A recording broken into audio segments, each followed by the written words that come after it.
Fala pessoal, tudo bem com vocês? Olha eu aqui para a gente falar do Timão que não consegue manter uma regularidade, é impressionante, perde para o Botafogo, o Campeonato Brasileiro vai mal, entra na zona do rebaixamento e a gente precisa falar sobre isso e sobre muitas coisas. Chega mais, eu sou o Chico Garcia, inscreva-se no canal e vamos juntos!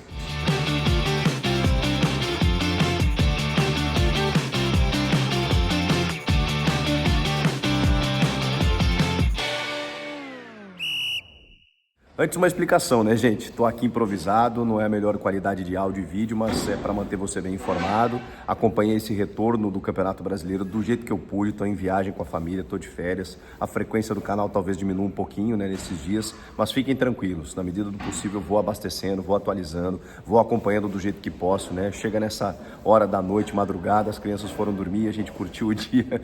Eu vou lá dar uma repassada até para me manter atualizado e aí divido aqui com vocês até para falar sobre algumas coisas que eu julgo importantes. Bom, dito isso, dado esse recado, preciso falar não apenas da derrota do Corinthians para o Botafogo em casa, com o gol do Júnior Santos, mas também preciso falar que eu já estava para falar sobre isso, da dificuldade que o Corinthians tem de manter uma regularidade.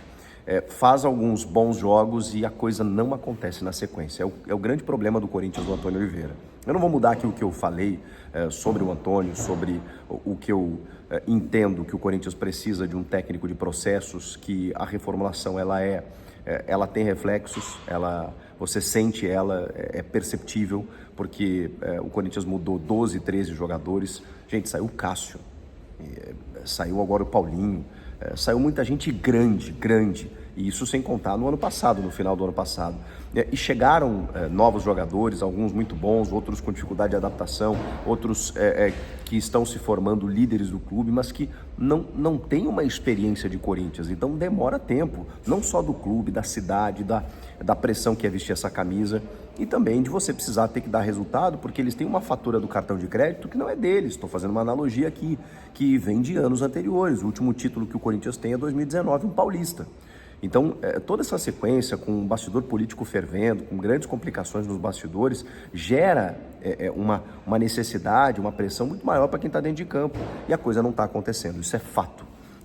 Mas na Sul-Americana, até pelo nível que o Corinthians enfrenta, parece que o time dá conta do recado. Eu até falei sobre isso, que bom que está sendo assim. O Corinthians ali tem a chance de elevar a confiança, encaixa o seu jogo, consegue... porque o grande complicador seria se o Corinthians não tivesse essa facilidade na Sul-Americana. Porque o Atlético Paranaense, por exemplo, pegou um grupo muito fácil na Sul-Americana, atropelou no começo, depois se complicou, não classificou direto, vai ter que encarar os playoffs. O Inter vai ter que fazer uma epopeia, mas o Inter também está com desconto aí da questão das enchentes lá, então tem uma situação mais complicada para ser resolvida. O fato o Corinthians na Sul-Americana faz aquilo que tem que fazer. Na Copa do Brasil, a gente ainda precisa ver até onde vai avançar. Mas em mata-mata, você consegue montar uma equipe, uma estrutura tática ali e consegue o teu objetivo. Beleza, a coisa acontece. No brasileiro é mais difícil e o nível do brasileiro está muito elevado. Antigamente você tinha 2, 3 equipes aí candidatas ao título, talvez um pouco mais, né? Porque o campeonato sempre foi competitivo. Mas, cara, hoje tem equipes mais periféricas, eu vou colocar dessa forma, que até ontem não tinham alto investimento e que hoje, irmão, o Botafogo é uma situação. Os caras quase foram campeões no ano passado. E o Botafogo há muitos anos, time que beliscava a Série B o tempo inteiro e não tinha esse poder orçamentário, esse poder financeiro. E aí isso vale para Fortaleza, para Bahia, para equipe, o Atlético Paranaense que eu citei, Red Bull Bragantino, equipes que viraram SAFs, se organizaram, investiram. Então assim, cara, o Brasileirão tem um nível absurdamente alto. E o Corinthians não consegue. Fez um grande jogo no Brasileiro, um grande jogo contra o Fluminense. Aquele 3-0 assim, que o Corinthians não deixou o Fluminense, o grande Fluminense, tocar na bola, que é também uma boa equipe, que também enfrentou muitas oscilações nos últimos anos, depois da saída da Unimed, até se reerguer no passado. E hoje sim, hoje tem um time considerável, mas tem aquele Fernando Diniz, né, que é 8 ou 80, né, é genial ou genioso, né, porque ou ele entrega contra o Juventude ou ele ganha uma Libertadores sobre o Boca, esse é o Fernando Diniz, né. E aí tomou 3-0 do Corinthians.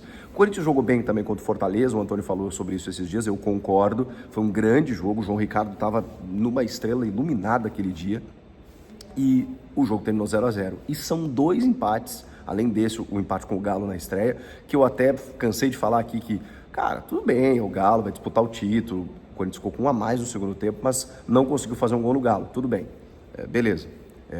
O Bahia empatou com o Galo, segurou o Galo no Mineirão, na Arena MRV, melhor dizendo. 1-1. E o Bahia já está lá no G4. Então, assim, é o vice-líder, inclusive. Está fazendo campanha, mas segurou o Galo. Então, o Corinthians, a gente tem que chegar à conclusão de que não disputa a mesma coisa que essa turma. Será que o torcedor vai entender isso? Você que está aí, você vai entender isso, que é um ano de reformulação, que o Antônio precisa ter tempo, que os jogadores precisam ter tempo, que precisa contratar mais agora no meio do ano e aí ver como é que vai ficar até o final do ano, podendo beliscar uma Sul-Americana, quem sabe, ir bem numa Copa do Brasil e ficar ali meio de tabela do brasileiro para que no ano que vem as coisas aconteçam. O torcedor vai ter essa paciência? Dificilmente, mas essa é a realidade. Essa é a realidade daquilo que a gente está vendo, porque o Corinthians não consegue. Se tivesse regularidade com o que tem jogado na Sul-Americana, também no Brasileiro, eu diria para vocês que a coisa estava muito boa. E eu sei que o campeonato está começando e que muita coisa vai mudar, até por conta das janelas, né? E aí não é só o Corinthians que pretende se reforçar, né? Muita gente pretende. E o Corinthians pode perder jogadores, inclusive. Então, vai depender muito de como a gestão Augusto Melo vai tratar essa janela do meio do ano para que o time continue se fortalecendo. E mesmo assim, não consigo imaginar um fôlego suficiente para bater de frente com as grandes equipes e até com equipes periféricas que antigamente não conseguiam disputar e que hoje tiram ponto de todo mundo. O Corinthians não me parece estar na mesma turma que essa gente. Então, eu acho que a situação bem realista, talvez até otimista, seria um 7º, 8º lugar. Se brigar por um G6, lindo, mas é muito difícil que aconteça. Mas se ficar ali entre os 10 primeiros, indo mais longe numa Sul-Americana e numa Copa do Brasil, tá lindo, o ano tá lindo. Essa é uma previsão que até ela é otimista. Para muitos torcedores que estão do outro lado deve imaginar que eu estou enlouquecendo, deve estar achando que eu sou pessimista, mas não. Eu estou tentando trabalhar com a realidade e não é porque perdeu para o Botafogo. Tá? Porque, repito aqui, o Antônio precisa de processos, precisa de trabalho, ele tem uma relação humana com a galera muito forte. As entrevistas que você vê descontraídas com o Wesley, com o Yuri Alberto, o Paulinho saiu falando muito bem dele, então assim, o Cássio já falava bem dele. O Corinthians me parece estar em boas mãos. Ele vai cometer erros pontuais? Vai. O time vai, como por exemplo, contra o Botafogo, não funcionou a dupla Igor e Coronado, que é o que todo mundo queria. Mas é óbvio que isso não vai funcionar em todos os jogos, porque quando você pega um adversário mais fragilizado, que fez campanha na Sul-Americana e tá tudo certo, e realmente o time do Corinthians encaixou naquele jogo, sim, mas você tem um adversário do outro lado. Você tem um português que chegou agora ali, que já deu uma cara pro time, o Arthur Jorge, e aí você tem bons jogadores, bons valores, né? O Cuiabano, esse lateral, eu conheço muito bem.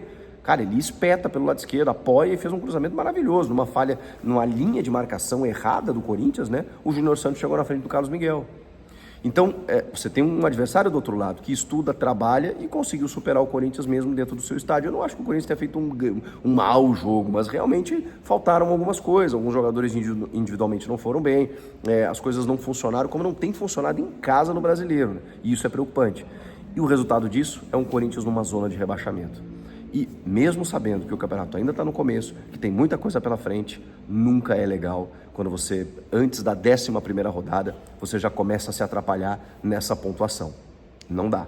E ali o Corinthians está acompanhado de Vitória, Atlético Goianiense e Cuiabá.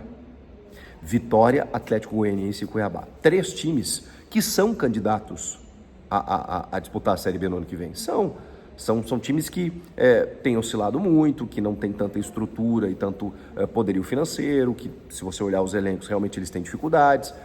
Times que voltaram agora da Série B2, pelo menos, né, e que são os chamados ioiô, né, eles vão e voltam. O Corinthians, teoricamente, não está nessa turma. E por que ele está nessa zona?